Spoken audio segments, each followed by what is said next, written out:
Hey guys, Boris Schlossberg. Welcome to the weekly technicals for October 31 to November 4th for BK Forex, for majors euro dollar, dollar yen, and pound dollar. Into the vortex. If you thought that the markets could get any more crazier than they certainly did as Friday came to a close today, the bombshell revelation at the end of the day about Hillary Clinton's emails sent the markets tumbling because obviously any suggestion that the status quo candidate is in danger is going to create massive amount of dislocation in the markets. Before the dust even settled, before the markets even began to close, the story lost a lot of its luster because it turns out it's really not her emails. It's not even a reopening of the investigation. It was clearly very, very excited and sort of enormously volatile market reaction. But when the dust settles, it looks like it's not going to be a big geopolitical fallout. So therefore, I don't think the dollar gets hurt nearly as badly as it did on the close of trade today. We'll have to see. The one thing about next week is that we have huge amount of economic data, which is obviously going to be very important for the market, overlaid against this absolutely crazy volatility of geopolitics into the last week of the U.S. election. So anything goes, and anything I say now can certainly be completely rejected within 24 hours if the news changes. But if we're going to assume basically that the political story is a non-event, that essentially we're going to work with a premise that the status quo candidate wins the election, which means the markets stay relatively calm, and the focus goes back to the economic fundamentals. And the idea is that the Fed does move towards a rate hike in December, then all things considered, it looks to be like a buy the dip on a dollar rally. And that means essentially that whatever we saw today in the currency action probably is going to be reversed over the next couple of days, assuming the scenario that, as I said, plays itself out. If, of course, we have fresh news and completely unexpected geopolitical twists and turns, anything goes. So take everything I say this week with a massive grain of salt, because obviously we're trading the things that we can't control, which is the geopolitical events around us. Let's just take a look at the chart, at the support resistance numbers before we get to the charts, and just talk about the various events that are coming up. There's quite a lot of events on the calendar this week, both for the majors and for the calm dollars. We'll go through all of them this week.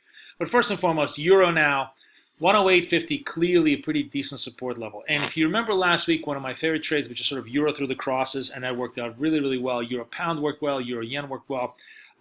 I wish I had as brilliant a strategy this week, but we'll see what we can come up with on the crosses side.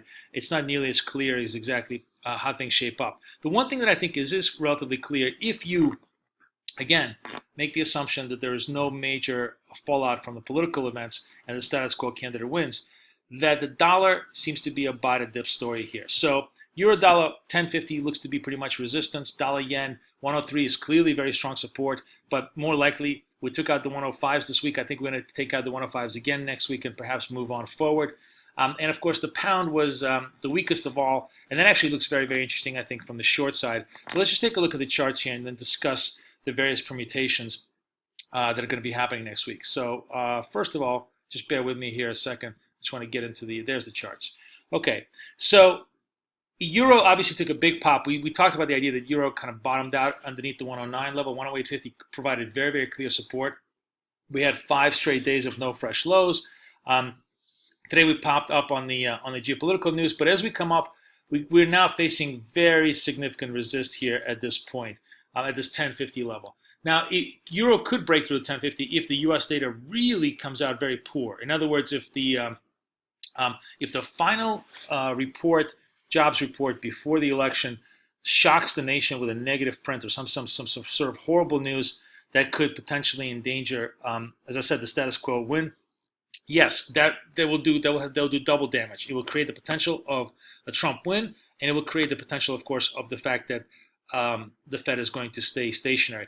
By the way, even if, let's say, the data is good, and let's say Trump just kind of pulls out a shockingly surprised Brexit-like win next week, that alone, I think, will force the Fed to perhaps remain far more cautious and far less tightening and normalizing than you would imagine, because that's going to send the markets into a massive turmoil over the next couple of months. So even if the data is good, but the political situation is unexpected, I also think that's going to hurt the dollar just on a fundamental base alone. But assuming that both things are good, that we have the projection next week, by the way, for the numbers, let me just tell you exactly. I think we're looking 175. Anywhere above 150, perfectly fine. Even anywhere above 125 is all decent because it all suggested that we're manufacturing jobs at a relatively steady pace that would necessitate a 25 basis point hike, so on and so forth, and would essentially, in my opinion, cap the rally in the euro at the 1050 level. So euro still remains, for the time being, a sell the rally mode. If we take out the 1050, it's a completely different story. Then you would essentially created a much stronger base in the euro and suggested we could be having a much stronger move back up towards the 1250 level on the resist point. But for right now, we still have a series of lower highs, and whatever trade we have here likely going to be a failure to resume fresh lows back down towards the 108.50 level. Dollar yen is the exact opposite. It's the flip story because obviously we took out the 105. As a matter of fact, if you look at dollar yen on a longer term basis, what you see here is a series of higher lows, a very, very nice looking rounding bottom formation, and a breakout above the 105s. Today, of course, was the retrace day. But as long as certainly 103.50 holds, and really 103.50 holds, it's still very much in a longer term uptrend trade. But what would be very, very productive and very bullish for dollar yen is if we took out 105.50 and closed at 105.50. We peaked above it today, but obviously we failed the hold. If we can hold above 105.50, that suggests we have a further move to potentially all the way out to 107 as the resist point goes. Next week, of course, ADP, NFP, FOMC. It's an alphabet stew of U.S. data. All of it going to be very important to drive the whole story forward. Pound dollar, on the other hand, is just nothing but a disaster on a continuous basis. News on the political front continues to show intransigence amongst both parties, and it doesn't look at all like UK is going to get any kind of a deal out of the EU given their negotiating stance right now. They're getting closer and closer towards the pulling of the Article 50, which would completely decimate their operating theater of economic performance at this point. Right now, economic performance is clearly benefiting from the lower pound, although not as much as you would think. And next week, we're going to have a whole series of PMI releases, including the most important one, PMI services. And it'll be interesting to see if the lower pound continues to create upside surprises or whether that's going to have diminishing impact, given the fact that business sentiment has really pulled back on fears of a Brexit exit. So overall, the only thing that's positive on the pound basis for anybody who's holding sort of for a last ray of hope is that the 21 level continues to hold. And as long as the 21, I would say even the 2050, as long as the 2050 level continues to hold, you could feel relatively confident that the pound is in a basing bottoming out formation. However, if the, and actually no, you know what, I take it back. It should be 2150. As long as 2150 continues to hold, that's fine. 21 is fine. But if we break the 21 level, if we go to fresh lows below 21, that opens up the run all the way out to the flash crash lows of 119. It'd be a very, very negative construct, and a break below 21 would suggest that cable is really headed for much lower. So cable still looks very, very weak, still hasn't shown any kind of strength to recover.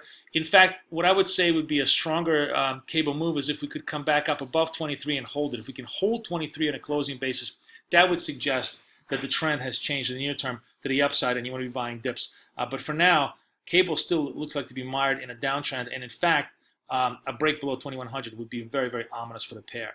So that's kind of how the week shapes up for euro, the yen, and cable. It's buy the dips in the yen, it's sort of sell the rallies in the euro, and with cable, it's still watch the declines and be very, very wary. You can buy the dip here, but with a very tight stop below 21. If that gets cleared, then all bets are off for any further cable longs. Wishing you guys the best of luck, the best of trading. Boris Schlossberg, over and out.